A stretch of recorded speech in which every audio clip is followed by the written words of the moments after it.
Hello દોસ્તો, કેમ છો?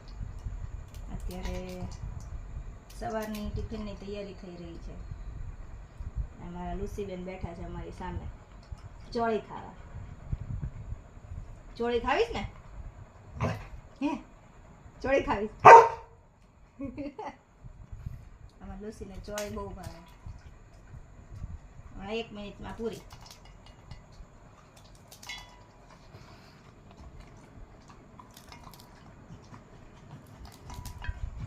પછી પાછી એમ કહેશે આપો આપું આપું ચોળી ખાવી છે, લ્યો ખાઓ. લુસી લીલા શાકભાજી બધા ખાય. ગુવાર ખાય, ટિંડોરા ખાય, કોબી ખાય. નહીં લુસી? હે ને?